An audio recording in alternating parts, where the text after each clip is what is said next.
Dando continuidade aí ao assunto de flip-flops, na última aula nós vimos o flip-flop JK, na verdade já tínhamos visto o flip-flop SR, e nesta aula nós vamos ver o flip-flop D, de data, ou dados em inglês, e o flip-flop T, de toggle ou trigger, né?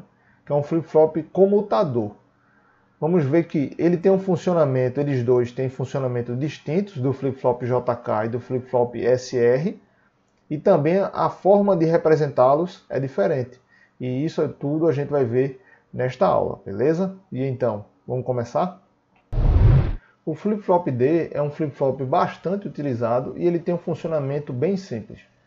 O D desse flip-flop vem de data, que significa dados em inglês. E ele só tem um terminal de entrada de dados, né? O JK você tinha dois, sem contar com o clock. Mas contando aqui com o clock, você teria dois terminais de entrada, que é o clock e a entrada D, e os dois terminais de saída, que são o estado Q e o Q barra. Então eu estruturei aqui a tabela da verdade desse flip-flop para mostrar para você como é o comportamento dele. Ele funciona basicamente transmitindo a data que é colocada na entrada para a saída a cada pulso de clock. Ou seja, o que você colocar aqui na entrada vai passar aqui para a saída no momento que você tiver uma transição do clock. Lembrando que para esse símbolo aqui você tem a transição por borda de subida. Se você tiver uma bola aqui na ponta é borda de descida. Então isso aqui é borda de subida, vai de 0 para 1. Então, a cada transição você vai testar, né, a entrada e o estado atual para definir o estado futuro. Então, ele copia o que tem na entrada para a saída a cada pulso de clock. Então, basicamente, eu vou copiar o que tiver aqui na entrada para a saída a cada transição. Então, para esse caso aqui, vai ser 0, 0, 1 e 1.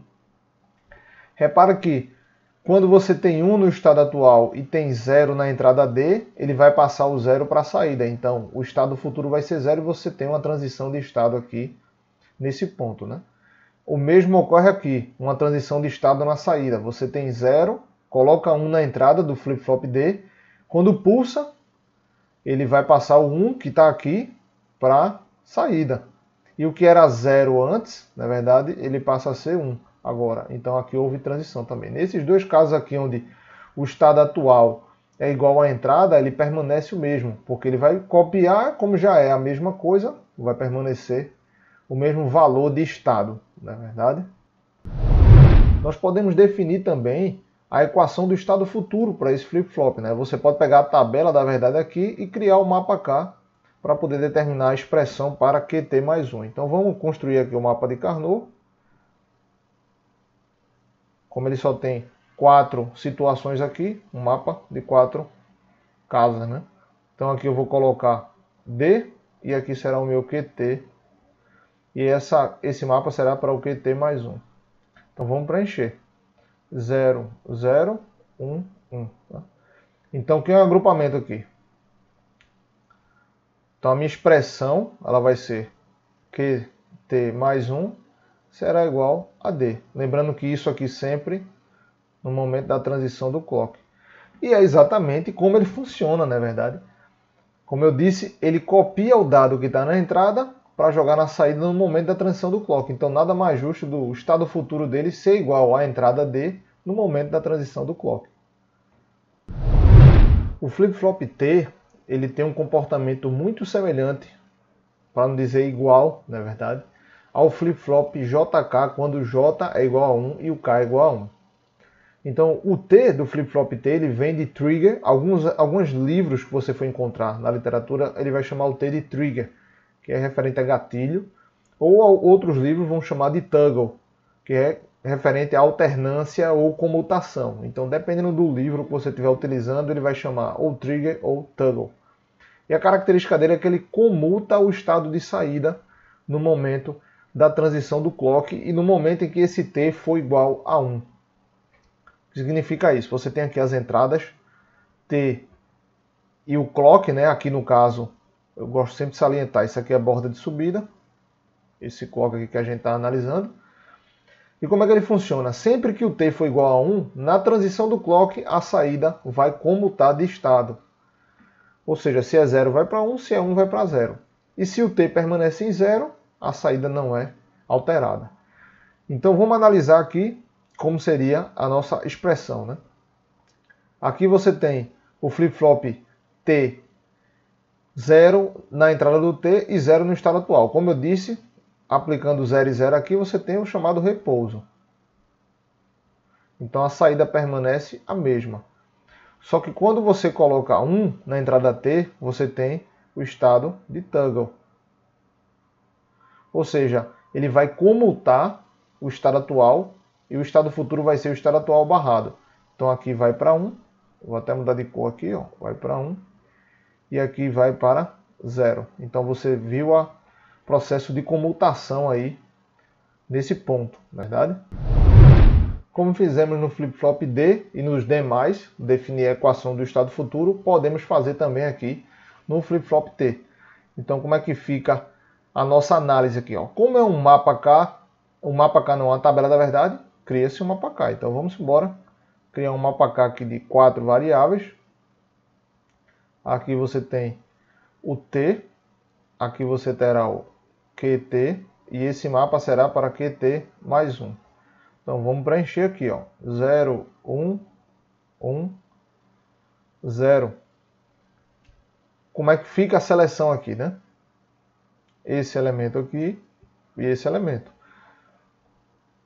Então seu QT mais 1 será igual ao T QT barrado, na verdade, ou T barrado QT. Isso aqui vai lhe dar que função? T, o exclusivo, QT. Lembre-se que isso sempre acontece no clock, na borda do clock. E faz sentido isso aqui? Já se parou para se perguntar se faz sentido? Esse comportamento é definido por ou exclusivo? Vamos observar aqui, né? Repare que a saída, quando ocorreu comutação aqui, o T foi igual a 1 e o QT foi igual a 0. Então, se eu colocar aqui na minha expressão, a saída vai ser igual a 1. Saída futura, né? Nesse caso aqui foi a mesma coisa. Quando você tem o T igual a 0 e o QT igual a 1, a saída foi para 1, né? E repare que a tabela da verdade aqui nada mais é do que a tabela do exclusivo. Então, de fato, a relação entre T e QT vai se repetir como se fosse uma porta ou exclusivo entre essas duas variáveis. E mais uma vez lembrando que é na transição do clock, se é de subida ou de descida, vai depender do dispositivo. Expandimos aí o nosso conhecimento para mais 2 flip-flops. Então no hall de flip-flops que você já conheceu aqui nesse curso, você viu o flip-flop SR, o flip-flop JK, você viu o flip-flop D agora e o flip-flop T nesta mesma aula, não é verdade? Então vamos aqui para os destaques do conteúdo que vimos aqui, né? Vimos que o flip-flop D, o D vem de data, que são dados em inglês, ele basicamente copia o que tem na entrada D dele para a saída, no momento em que há o pulso ou a transição do clock no flip-flop.